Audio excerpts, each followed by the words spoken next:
appreciate it. I have to say I'm honored to be here. I'm actually quite humbled to be following the Prime Minister, and if I'm perfectly honest with you, I'm a little intimidated to have to follow him up on stage. But what I wanted to do is really cover three things with you today. I wanted to talk about a little bit, share our insights as we talk to global businesses around the world about cybersecurity. And in particular, I wanted to dwell on the paradox between the rapidly increasing investment in cybersecurity and the even more quickly increasing cyber threats that we all face. I'll then spend a little bit of time and talk about HPE, our vision for how we solve this paradox. And then finally, I'll talk about something that we're all very excited about. And actually, it's one of the first things that I get asked as I travel around and talk to the press, analysts, to our customers and partners. And that's a spin-merge transaction that'll take us out of HPE and into a brand new company we're creating called Micro Focus. But let me talk first about risk, some of the things that we share. So we released in December the fourth of an annual security operations study. And this is a study that is done on-site through multi-day assessments that our team does with our customers, 183 customers around the world. And what comes out of that is the largest data set of security operations in the industry. And there are a couple of key findings I'll share with you. The full report is available through the URL at the bottom of this slide. Also, if you'd like to come by our booth afterwards and drop your card, we'd be happy to get it out to you. But one thing that came out is 27% of the companies that we visited with and did these assessments, 27% are failing to meet even the most minimal security monitoring requirements. 82% of the companies that do meet those requirements say those requirements are being met, but they're not meeting their business objectives. Most of this has to do with the lack of talent, high turnover, and just in general, the rising complexity within the industry. The impact of this is tremendous. It's topics that are talked about in boardrooms every day. More importantly, they're in headlines. It might be the breach at Yahoo that exposed over 1 billion accounts, right? It could be the embarrassment suffered by Sony in the breach that exposed their IP and more importantly, very sensitive information about the ongoings within the top ranks of that organization. It could be monetary breach of the SWIFT network that resulted in an $81 million loss at the Bank of Bangladesh and the increasing number of attacks on this SWIFT network. And here's the bad news. As you look forward into 2017, it's going to be even more complex. Let's talk about the reasons why. It's really simple. In a word, it's data. There's too much of it coming at you too fast in too many different forms to be able to assess it, to detect, and respond to the threats that are within your environment, and also be able to take action on that. There's a report published last summer by IDC that says by 2020, there'll be 44 zettabytes of information in our digital universe. Now, to be honest with you, I didn't know zettabyte was a number, and I had to go look it up. It's 22 digits, right? It's 44 trillion gigabytes of information. That's more information floating around in our digital universe than there are stars in the sky. So this steadily increasing data volume is just one of them, one of the challenges we face. Another big challenge is by 2020, there'll be 50 billion devices connected to the internet. Now, these devices come in all shapes, forms, and sizes. We think of smart devices and we think about the phones and tablets, and the phones and tablets themselves are a problem. Why? Because they're both personal devices and also devices that connect us to the internet. They're what I give my kids so that they play their games. It's what I give my wife so that she can shop on Pinterest. Each one of those is an attack vector that goes right into my corporate network. But increasingly, it's more than just smartphones and tablets. It's things such as smart sensors in your house, security systems, alarm systems, the whole Internet of Things. Each one of these is a vulnerable point of entry to be exploited by attackers. It's not just that, though. Every day, every minute, we're creating 1.8 terabytes of new information. The cloud is an increasing part of every organization's infrastructure. When you think about the cloud, you really think about redrawing the entry points of your infrastructure. Put in perspective how quickly the cloud is growing. Every day, Amazon Web Services provisions more server, storage, and networking than they had in their entire infrastructure 10 years ago. It's the fastest growing part of the computer infrastructure today, growing roughly 6 times the on-prem. So these are some of the challenges that we face as we move forward. Here's some thoughts on how to do on what to do about it.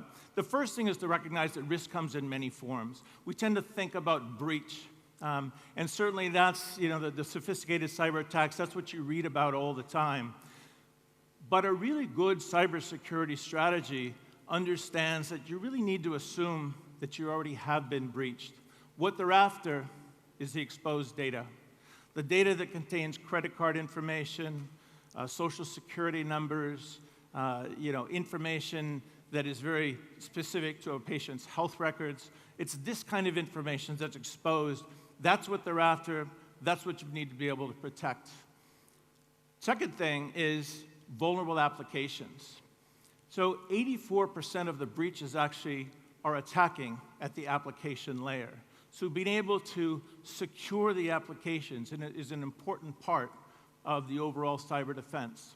But it also goes over and talks about risk in other forms, so regulatory risk. So we live in an increasingly regulated environment. We talk about things like HIPAA, Basel II, Sarbanes-Oxley, Dodd-Frank, all very good, very complex pieces of legislation. But to extent, we've been very lucky because that legislation has really been driven out of the U.S. regulatory regime, for the most part, not entirely, but for the most part out of the U.S. regulatory regime. As Europe, China, other countries in the world bring up their own regulatory environments, many of these are based on the U.S. regulatory environment, but they have their differences. And of course, these differences are really the nuances that every company needs to manage too.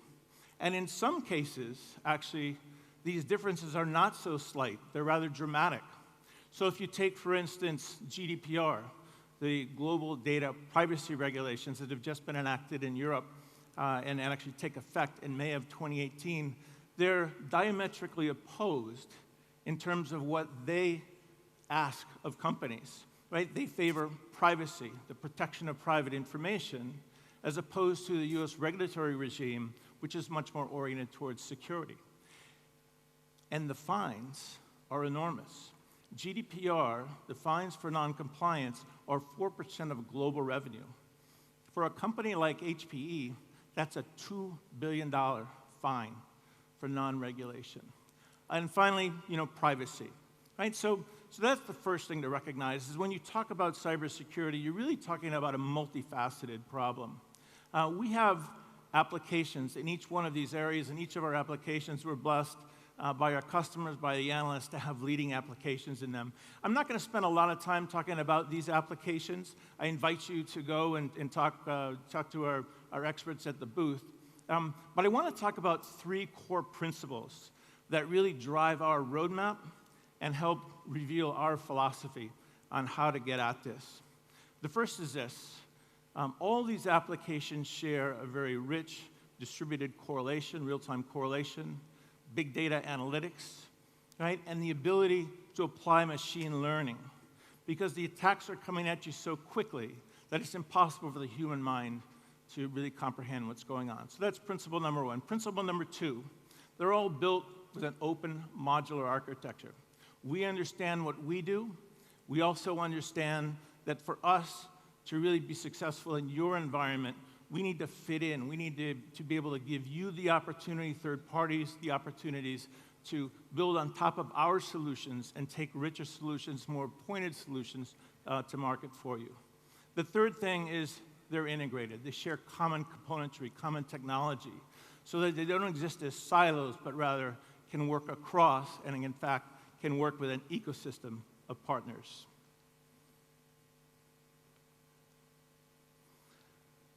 I mentioned, I'm going to switch gears here just a bit. I mentioned, a transaction that's taken place, this spin merge. So we cover the top four, the application security, data security, and the SIM marketplace.